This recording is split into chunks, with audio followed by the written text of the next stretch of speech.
اهلا بمتابعين رونيتا من كل مكان، اتمنى تكونوا بخير وباحسن حال.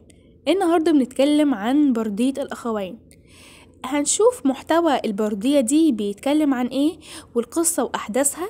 بس انا بحب اسميها اسطورة الاخوين لان هي اسطورة من الاساطير اللي لا تمت بالواقع. لا تمت الواقع بأي صلة خالص. بتدور أحداث القصة دي حول اتنين إخوات.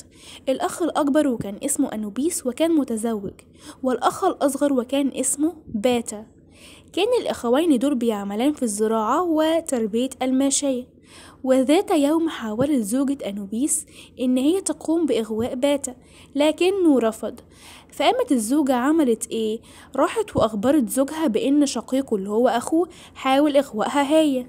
عكست اللي حصل، ولذا حاول أنوبيس قتل باتا. قام باتا في الوقت ده قرر إن هو هيهرب وبدأ بيدعي الآلهة إن هي تنقذه. فقرر باتا إن هو هيروح لمكان اسمه وادي الأرز، وهناك هيحط قلبه على راس شجرة الأرز. زي ما قلتلكوا إن هي كده أسطورة، حاجة لا تمت للواقع بصلة. فالشجرة دي إذا قطعت بيستطيع أنوبيس إن هو يعثر على قلب باتا، بالتالي باتا هيرجع للحياة مرة تانية. فبعد ما سمع أنوبيس قرار أخوه ده عاد إلى أرض الوطن وقرر إن هو هيقتل زوجته وقتلها بالفعل. وفي الوقت نفسه قرر باتا خلاص إن هو هيعيش حياته في وادي الأرز، وبنى هناك منزل جديد لنفسه. فأشفقت الآلهة عليه وصنعوا ليه زوجة، ولشدة جمالها هي كانت جميلة خالص. فالملك كان عايز ياخدها لنفسه وسعى في ذلك. فأخبرته الزوجة عن الشجرة اللي باتا وضع قلبه عليها. فقام الملك ده قام بقطع الشجرة، وبالتالي مات باتا. ثم سافر أنوبيس إلى وادي الأرز عشان يبحث عن قلب أخوه. فضل يبحث عنه لأكتر من 3 سنين، إلى إنه عثر عليه في بداية السنة الرابعة.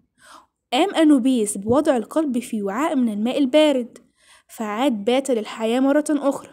بس مرجعش في الهيئة الطبيعية ليه، لأ ده كان متخفي في شكل ثور.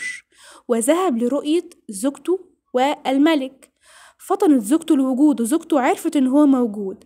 فقامت طلبت من الملك إن هي عايزة تاكل من كبد التور. قام الملك قام بذبح التور ده، وسقطت قطرتان من دم التور على الأرض. من قطرتين الدم دول نمت شجرتان. أصبح باتا الآن في هيئة شجرة. ومرة تانية طلبت زوجته من الملك إن هو يقطع الشجرة ويستخدمها لصنع الأساس. فأثناء قطع الشجرة دي دخلت شظية في فم زوجته، فحملت في جنين. في النهاية ولدت ابن أصبح ولي للعهد. ولما مات الملك أصبح ولي العهد ده هو الملك، وولي العهد ده هو كان باتا.